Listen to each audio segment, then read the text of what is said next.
ఆలీ వ్లాగ్స్కి స్వాగతం.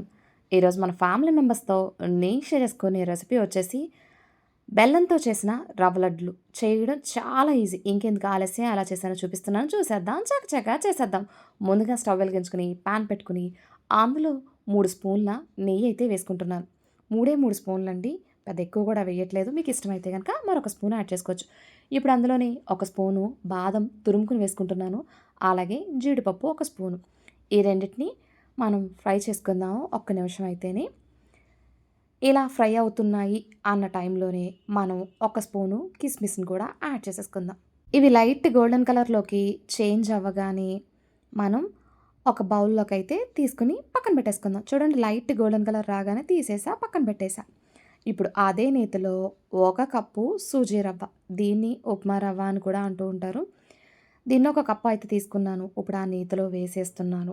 ఫ్లేమ్ని లో ఫ్లేమ్ మీద పెట్టుకుని 1-2 నిమిషాలు లో ఫ్లేమ్ మీద ఫ్రై చేసుకోండి. కమ్మటి వాసన వస్తుంది. నేతిలో వేగుతుందంటే రవ్వ చాలా బాగుంటుంది. నాకు కమ్మటి వాసన వస్తుంది. కొంచెం కలర్ చేంజ్ అయింది.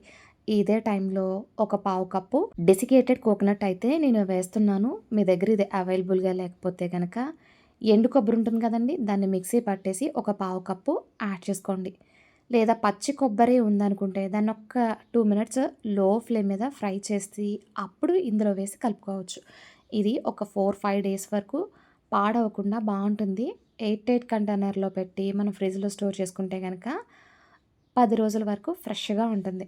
అందుకని చెప్పేసి నేను డెసికేటెడ్ కోకోనట్ యూస్ చేస్తున్నాను. అంతే, మీరు మీ దగ్గర అవైలబుల్గా ఉంటే వేయండి, లేకపోతే స్కిప్ చేసినా పర్వాలేదు.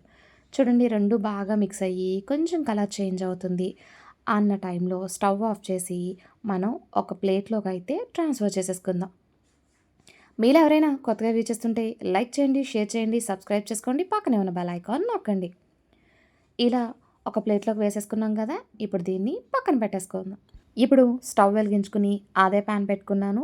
అందులోని 1 కప్పు బెల్లం తురుము అయితే వేసుకున్నాను. అందులో 1/4 కప్పు వాటర్ అయితే వేసుకుని మంటని లో టు మీడియం ఫ్లేమ్ మీద అడ్జస్ట్ చేసుకుని మనం బెల్లాన్ని అయితే కరగనిద్దాం.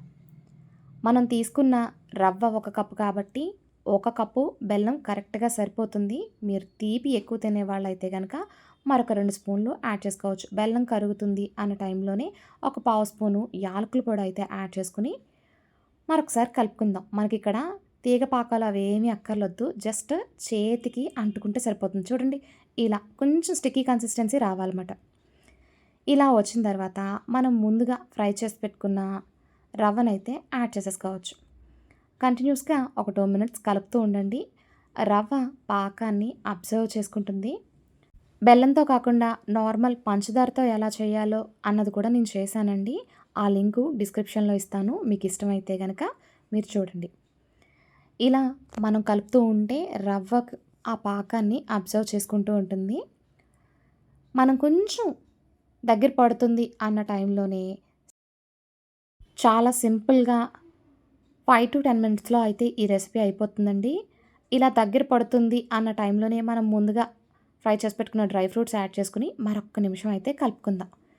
మనకి కొంచెం రవ్వ సాఫ్ట్గానే ఉంది అన్న టైంలోనే మనం స్టవ్ ఆఫ్ చేసేసుకుని పక్కకు దించేసుకుని 1 నిమిషం అలా అలా కలపండి. కలిపిన తర్వాత దాన్ని కొంచెం ఈవెన్గా స్ప్రెడ్ చేసేసుకుని మూత పెట్టి ఒక 10 నిమిషాలు అలా వదిలేయండి.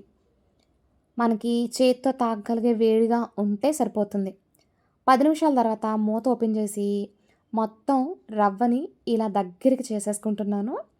చేసేసుకుని మొత్తం ఒకసారి మనం బాగా మిక్స్ చేసుకుందాం.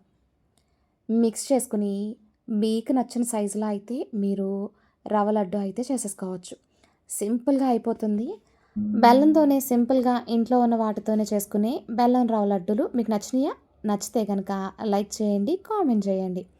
దీన్ని ఒక ఎయిర్ టైట్ కంటైనర్లో స్టోర్ చేసుకుంటే కనుక మనకి 10 రోజుల దాకా నిల్వ ఉంటాయండి. ఈ బెల్లం రవ్వ లడ్లు ఫస్ట్ కొంచెం స్టిక్కీగా ఉన్నా కానీ 10 నిమిషాల తర్వాత చూస్తే అస్సలు చేతికి అంటుకోకుండా ఉంటాయి. జ్యూస్ని బాగా అబ్జర్వ్ చేసుకోవడం వల్ల ఎక్కువ రోజులు స్టోర్ కూడా ఉంటాయి. Thank you for watching my video.